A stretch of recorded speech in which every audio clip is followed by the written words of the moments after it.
Hello and welcome to this video looking at speed ramping in Premiere Pro. So you can see we've got a 10-second clip and I'm just flying through this mushroom biome. And I want to look at the different things we can do actually on the timeline panel. So before you may be used to sort of clicking on these buttons, toggling the animation, doing things with that, but you can actually do it directly on the timeline. So let's take a look at the moment. You'll notice as we hover over there, this is the opacity, right? So if I go put that at 0, you see it disappears. So that's something you may have seen before.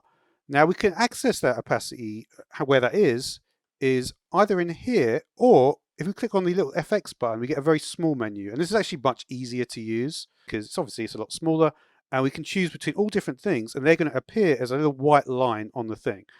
So let's start though with opacity, because I do want to look at how the pen tool actually works with that, because it does work differently with different types of keyframe. And you may, for instance, know about this sort of thing because there's different types of keyframe, like temporal and spatial.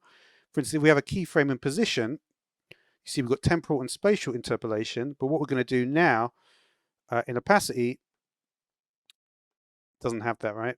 So there's no spatial on opacity because it doesn't make sense. So we'll get rid of those keyframes and let's have a look at the pen tool. All right, so say we add a keyframe here. You can see when we hover over, we're going to get a little plus. So you can put one there and it adds a little keyframe icon in there. So that's cool, right? And then what can we do with that? Well, it will be hover over here. You see we get a little O appearing. We can drag that down. So it's going to affect the incoming and the outgoing keyframes. If I hold down Control, you see much more precise though with that. This may be similar to how, like when you're drawing boxes in illustration programs or something like that.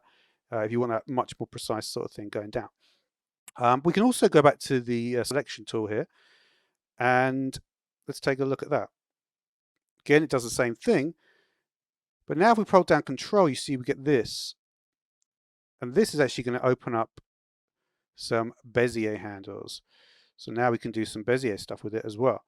So again, we're going to click on that, select the pen tool and hold down Control and then drag down to get that Bezier.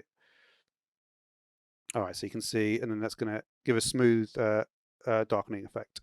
The reason I started with that is just because it's a little bit more complicated to do the other one, the speed one, which we're about to do now.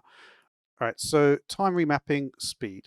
So again, we've still got this line here. For instance, if I moved it up, it does have that little curve, but that is just, it's just adjusting. It will be, it's completely straight now, see.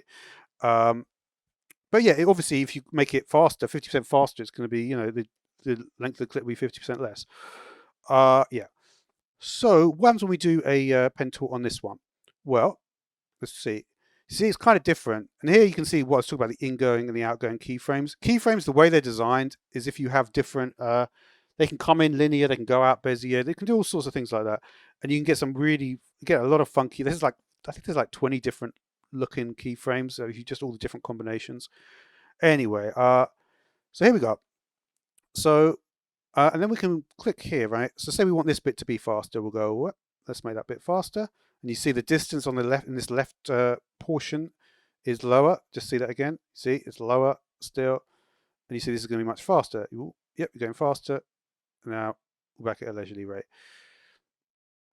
All right, what else can we do? Well, if we hold down Control and we drag the right keyframe, let's see what happens then.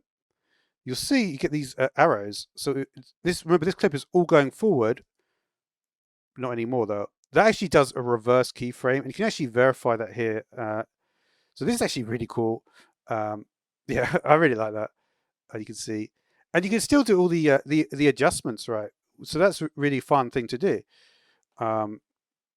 Like for instance, yeah. So we can maybe just put that a bit later, just by pressing Alt there to sort of make it go a bit later. If I hold down Control on the line on the outgoing, see, I can change that speed. So I could increase that to be much more severe, right? That could be like a serious speed ramp, right? Now, if I wanted to put the Bezier on that, but yeah, you can obviously get like a much smoother curve with this thing as well. You see, it works better in this sort of So that's the curve is much smoother, right?